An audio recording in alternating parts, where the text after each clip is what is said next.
Thank you all for joining us today. We're going to host a panel discussion around what brands are trying to achieve from mobile in Asia with a specific focus on video. My name is Matt Vondermule. I'm the Managing Director for SpotXchange in Asia Pacific. And I have joining us today Benjamin Yeow from Starcom MediaVest from the buy-side perspective, Graham Christie from Big Mobile, and Alan Klazowski, who's our head of mobile all the way from the US and also focuses on connected devices. To give you a bit of background where SpotXchange fits in the ecosystem, we're a inventory management platform for video on the supply side, so we license our technology to publishers. And in the trading ecosystem, we connect with the buyers and advertisers, so we want to focus today on looking at perspectives from both sides to try and connect the opportunities of looking at what brands need from a supply perspective and what publishers need to understand supplying those advertisers. So I'll just let Benjamin give a background of what he does in his role. I'm from Starcom MediaVest Group. So I run the digital operations on the back end of the agency. I look across every spectrum, social, mobile, video, display, ad serving kind of stuff from the agency back end and help resolve client issues. And Graham? Graham Christie, so Chief Commercial Officer of Big Mobile. The way to think about Big Mobile is a specialist advertising agency just for mobile and tablet, plus I guess what most people would consider to be a traditional ad network. So we've got a very specific view on premium supply, and we build that into brand solutions for advertisers. Alan Klazowski, I work at SpotXchange. I'm our head of mobile and connected devices. I sit between our engineering and our business teams as the owner of our mobile business to kind of look at what we're developing and how we're going to market with all of our mobile products and strategies across the globe. Fantastic. So if anyone has any questions, we'll have about 5 minutes at the end to answer those. So the first thing we would like to kick off with is to look at the understanding of what programmatic is and relating to mobile and video.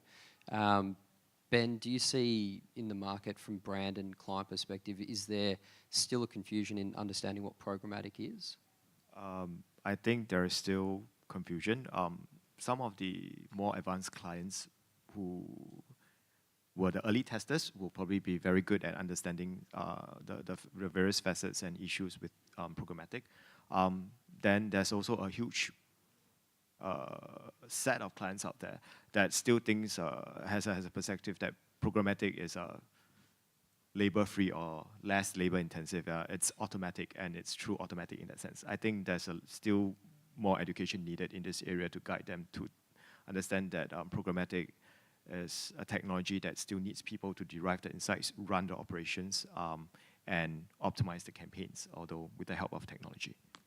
So would you think it's fair to say it's man and machine versus having the machines come in and replace media planners and buyers?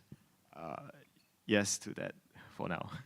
Fantastic. And Graham, what's your view on what you've seen with the evolution of ad networks and what programmatic's been able to do to offer there? Yeah, look, I think there is a lot of confusion about programmatic. I think because our heritage as a business has always been with premium publishers and media owners, I think over the last year and a half we've seen programmatic become an absolute necessity and trying to grasp it, trying to run with it. In mobile, particularly on the display side, I know this is more about video, but it'll become an issue again. I think video oversupply is the thing that's needed to be managed as quickly as possible by publishers. Therefore, there's been a necessity to make genuine attempts at becoming programmatic, and all of our supply is programmatic now. I think on the buy side, it really depends market to market and almost buyer to buyer, just how the level of understanding in programmatics. For some, that's really just seen as the ability to buy RTB. For others, it's a far more end-to-end horizontal approach to workflow and trading. And I don't see that sort of discrepancy across markets changing anytime soon, although the tide will rise for all ships. And Alan, what's your take from a more global perspective and now seeing in Asia? What can you take away from US or Europe that we're starting to see in this region? I think one of the big shifts that you're starting to see is the idea that the large advertisers and specifically around the brand advertisers are starting to focus on buying audiences instead of necessarily the context around where that ad is placed. They're looking at how that user fits into their kind of buying matrix and where they are. I think programmatic allows them to create these direct relationships with the publishers to do these programmatic direct deals, but then instead of having the publisher kind of choose the audience where this ad gets served, it's more along the lines of, okay, we still have a direct relationship between the buyer and the seller, except the buyer can now use their own first and third party data to determine which users get to see that message and that kind of advertisement so that it has the maximum effect. So ultimately, the efficiency kind of comes in the ability to identify the audience and not necessarily taking away that relationship between the buyer and the seller. Fantastic. So when we're talking about audiences, Ben, this is probably a question for you, around the rise of the mobile device, smartphone, tablet. What are you seeing in terms of clients wanting to specifically target that versus desktop video across a mobile audience? I mean, as an agency, we do see increasing demand to target mobile. I think clients are still also struggling in Asia, largely a lot on their back end, because a lot of their back end are just not mobile infrastructure ready at this point in time. No offense, but I think a lot of creative agencies are still building very beautiful desktop sites. And we need them to also be part of this journey and education to teach clients on that. Then as an agency, we are always presenting data to clients about how the shift is moving from desktop to mobiles to tablet devices as well. So Starcom itself is also looking at new areas of research, partnering with partners on how to get mobile data into what we call cross-screen, multi-screen planning. So that's kind of the thing that we are pushing and educating clients about. And the first point of engagement in a lot of market is the mobile. Yeah. So are you seeing that, and Graham, I'll have a question for you around mobile-first strategies. So with publishers and suppliers looking at building, as you said, there's desktop sites being built now as a first strategy, but what about your experiences? Are you seeing anyone as a supplier or publisher or broadcaster that's looking at doing mobile-first strategies well? Have you experienced that yet? To be honest, I think a lot of clients at the back of their mind probably have a mindset that Facebook itself is a mobile strategy. And it kind of accomplishes a mobile and social strategy at the same time. So I think that's where they see a lot of focus in that area. It's how do we tell them that Facebook is not the world and the mobile world to them? Yeah, and how do we engage with audiences beyond the world of Facebook as well? Graham, what's your views on that? Yeah, I mean, I think that's a great comment because no one ever gets disciplined for buying Facebook. And that's great in one way, and I think actually what we should take out of the adoption of Facebook is a net gain because there's data in there, there's stability in there, there's quality assurance in there. It's a fixed ecosystem, so those are positive things. But to your point, there's a lot of place to discover. There's a lot of mobile areas to discover out there that beyond Facebook. I think that what we see is not so much a mobile centricity or a request for a mobile strategy. What we're seeing is here's our audiences. How can you, Big Mobile, help us connect with them? And because most of our clients are brands wanting to deliver brand experiences rather than necessarily offer-based, sort of click-based mobile stuff. Our ability to deliver a display audience and now a video audience is a good solid start. We were talking just before the panel started in terms of do I expect the same customers to be saying, can you do this for desktop? Can you do this for any other screen? And I suspect that will be what happens because if you know that your target consumer is spending so much time on mobile, it makes sense for you to start building the cross-channel piece there at an audience level rather than somewhere else. And what would you say in terms of, if you look at the Southeast Asian region, with maturity of markets, and so that's the first part. What would you rank as, I guess, maturing versus completely new infant markets and things that might influence that infrastructure? And then second part of that is, what are you seeing in terms of a price differentiator for CPMs or the metric of cost across those markets? Southeast Asia. Yeah.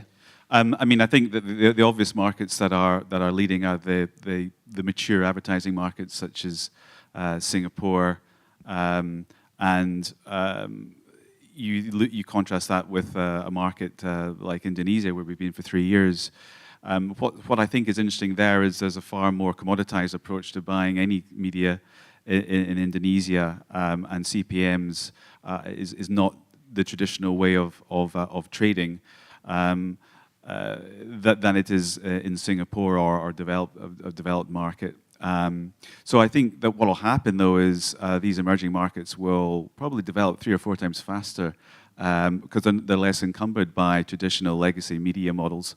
And as long as there's an ability on behalf of the industry to create and craft and package more high caliber inventories and audiences, and then to place a real genuine value on them rather than selling them at price. I think that's what will be probably the accelerator of those emerging markets becoming really quite powerful.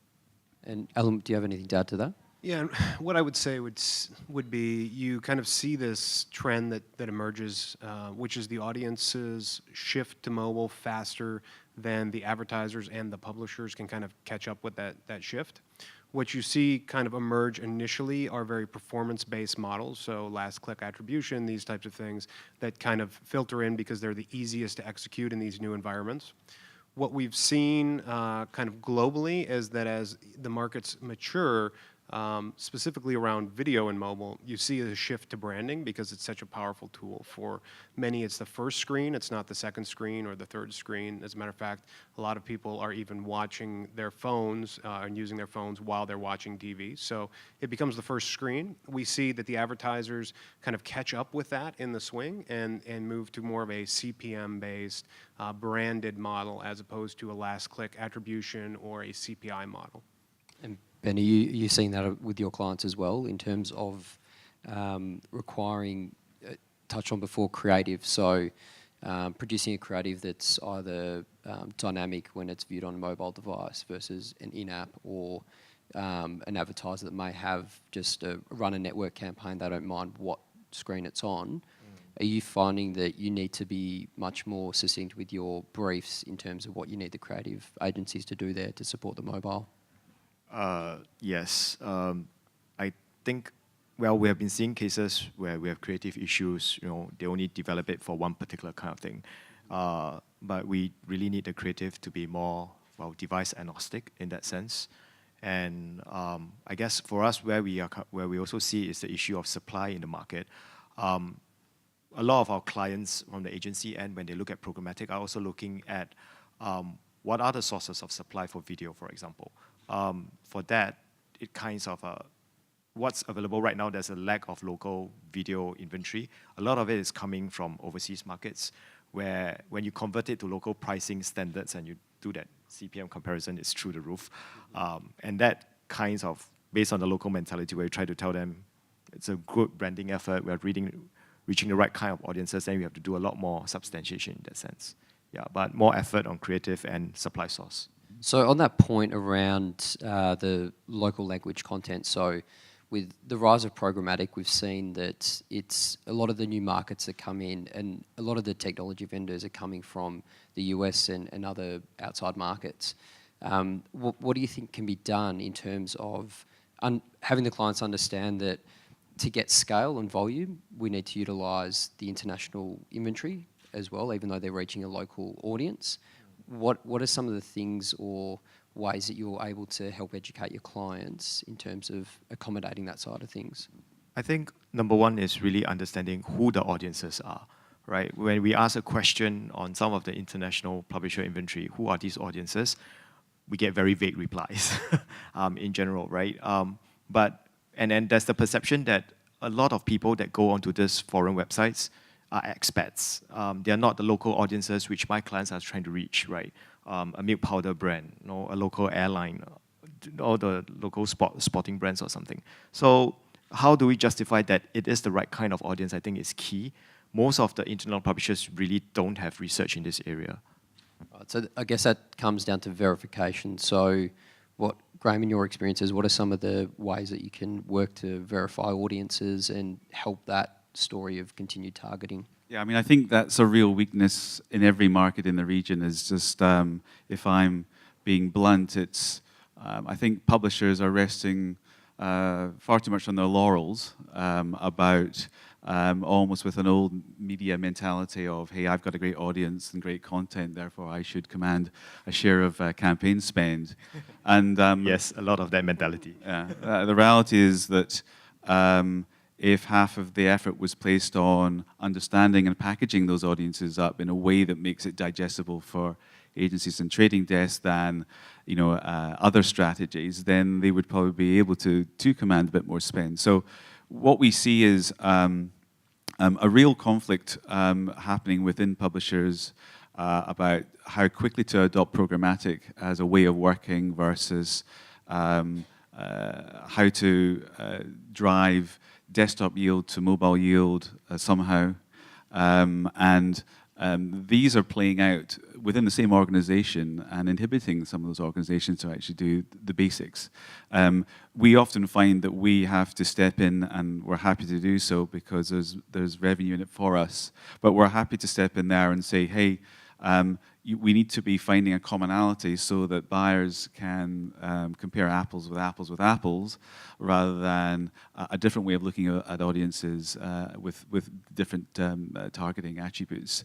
And so I guess that's the good thing about being an intermediary, is that we're able to try and be the translator, the sort of the babelfish, if you will, to see that. But clearly that's not sustainable. Publishers really need to grasp the nettle and actually get real about packaging their audiences up.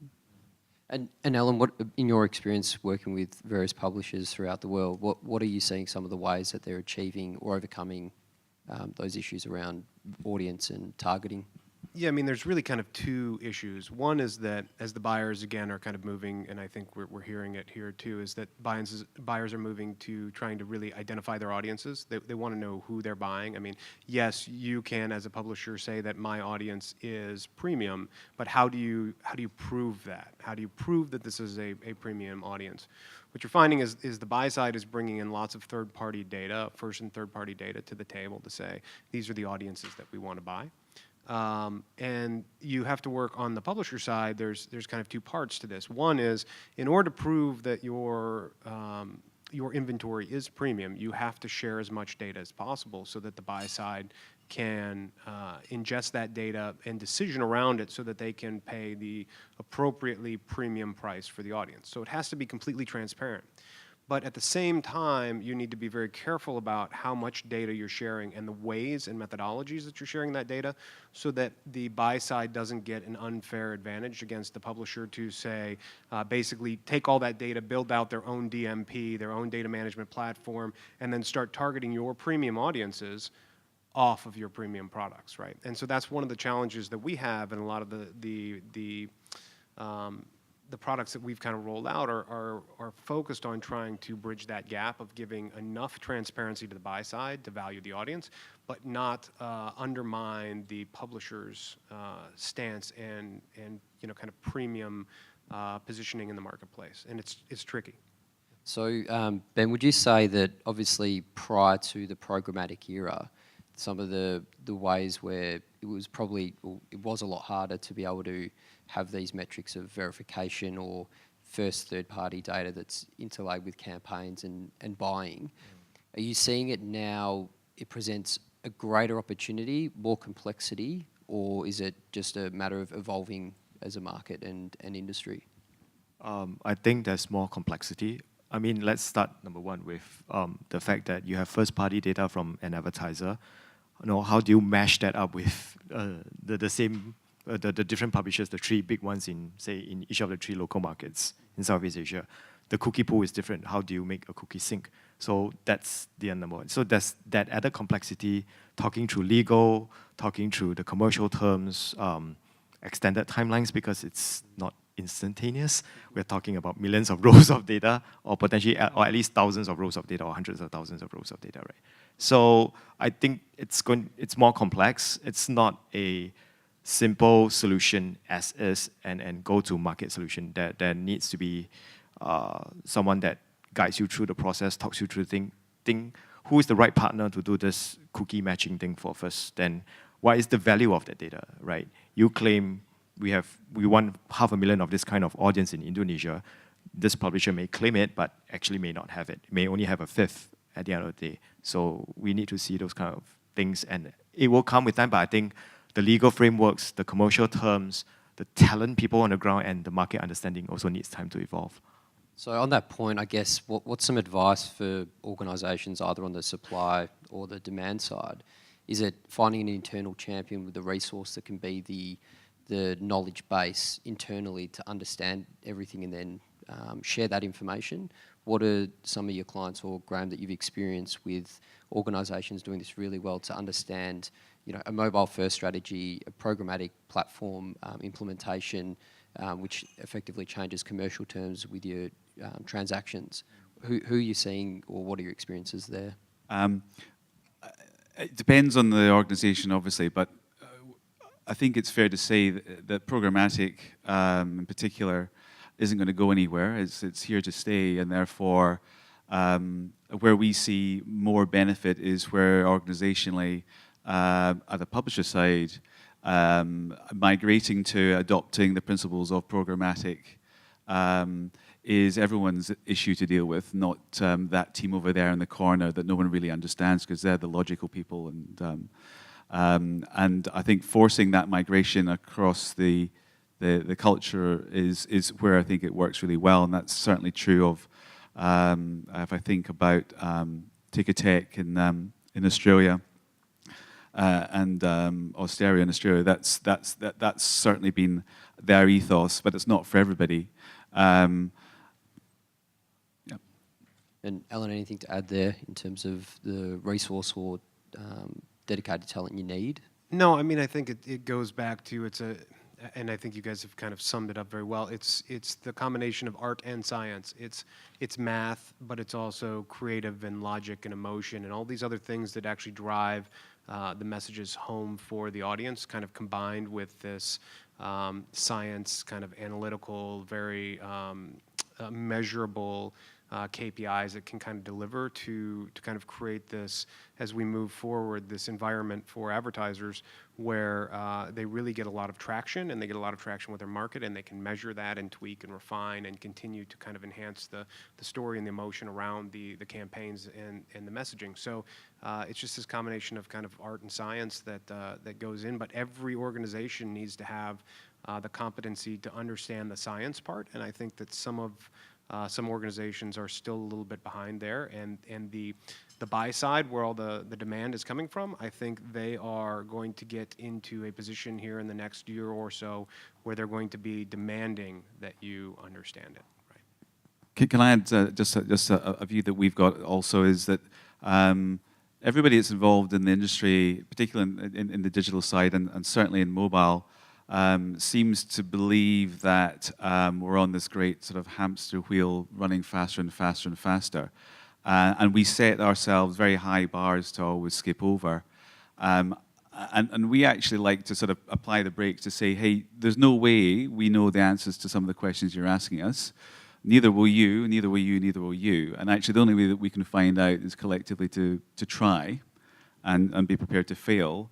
Because that's a whole heap better than just waiting until everything is magically switched on, because it never will be magically switched on. So I think that ability to be braver and to win the buy off Facebook and start trying other things is quite important, and accept that there will be gaps, accept that the workflow is going to be far from ideal, and that there aren't 50 points of data for an audience, but go find out for yourself. And you know, I'm old enough and grey enough to remember a time when marketers would pursue ends because they felt that if they worked it out, they'd be building competitive advantage over their competitors, and that's just through sheer effort and trial and error. So just to wrap things up, the one question, yes or no answer, is the year of mobile that everyone's talked about for 10 years here this year. I think no from us. It's evolving. There's a lot of queries, but I think there's still a lot of groundwork to get clients ready for mobile. I know there's a lot of chatter, but clients also need to think about where the mobile space needs to be, how to evolve their backend, and that entire infrastructure to be mobile ready. Then, how do we provide that utility that the brands will provide to the consumers in the mobile space? So 2 things, Benjamin. We're here to help. Secondly, year of mobile. It's way beyond the year of mobile because, as far as I'm concerned, the consumer is pretty much mobile centric. So we're just playing catch up. Totally agree. The audience has already shifted. It's overwhelming. The consumption on mobile is there. There's no question about it. It is the millennium of mobile. We're there. From here on out, every year is the year of mobile. The key is from the advertising side and the brands that are trying to reach their audiences, for them to kind of shift their patterns so that they can understand how to create premium advertising experiences across all channels to start looking at the audiences. So that's kind of where I feel that we're at. The consumer's there. It's going to be a learning process over the next year or two, specifically in Asia, to kind of get the infrastructure in place to execute, but I think we're right on the cusp of a major shift. Fantastic. So I'd like to thank Ben, Graham, and Alan, and hope everyone enjoys the rest of the event.